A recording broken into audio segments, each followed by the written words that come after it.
Hello everyone and welcome back to Mila Farms. Well, had a little issue today up here on the snowmobile trip. I've got this 12 volt adapter right here on the Phazer, and this is the OEM version here. It has a fuse that's down in the fuse box on the right hand side. But what happened was I had my heated shield cord plugged in here and I ended up dropping it, and the exposed end of the heated shield cord, the positive end, touched the frame of the snowmobile and blew the fuse. So I already checked that this is plugged in correctly to confirm that we didn't have just a loose adapter or something, and the issue was actually probably most likely the fuse.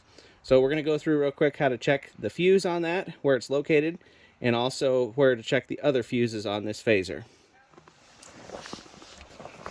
So over here on the right hand side you can see this gray panel right here. It has a screw that latches it, one here, one underneath in the front, and one in the back. So what you're going to do is get your Allen wrench out of your toolkit, and then we'll take that off.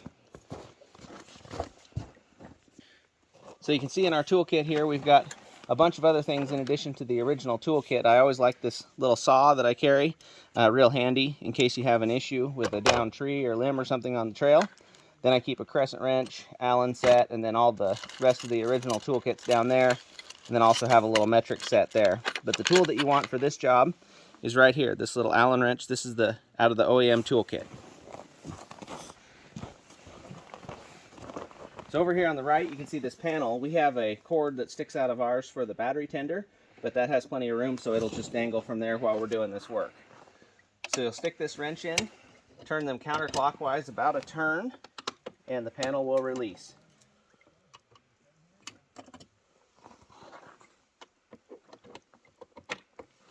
So the panel's released, pull it out, and it'll kind of slide down like this, and in our case we have this battery tender cord.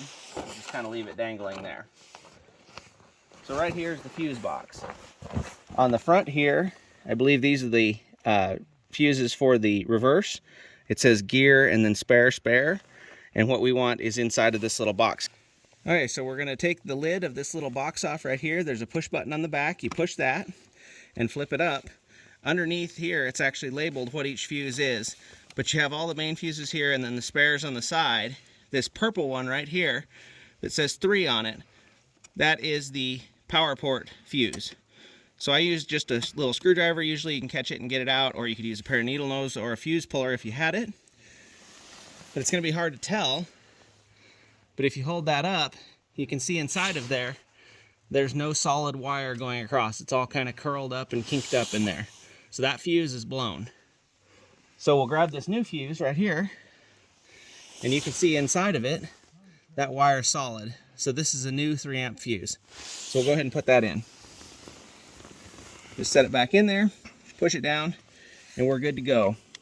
Snap the lid back on, and then we'll just do the reverse. And this is the hardest part of the whole thing, is getting this cover to relatch again. My battery tender cord back through.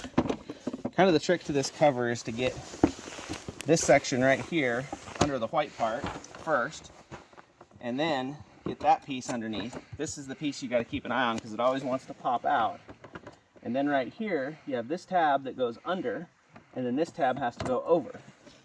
So you kind of get all that on, and then the problem you have is this bottom always tries to go above the flange instead of below. So we got that on there, it's in place.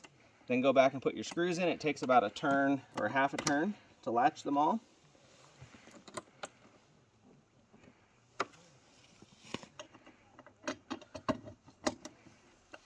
So they're all latched. Our battery tender cord is in good shape. The things you want to watch is make sure this gray flange is under the white. This little tab is inside of there. This top tab is underneath, and this bottom tab is over the top. So that gets everything put back on and back together. We'll throw that old fuse away. Put our tools back in our toolkit. I'll link to those fuses in the description. I'll also link to this little saw. That's a handy saw to have as well in your toolkit. Then up there in the toolkit, or in the dash, we also keep some tow ropes, jumper cables, things like that. So we've got lots of different options there in case we have a breakdown. So hope everybody enjoyed the video. Remember, you can't finish a project without getting started.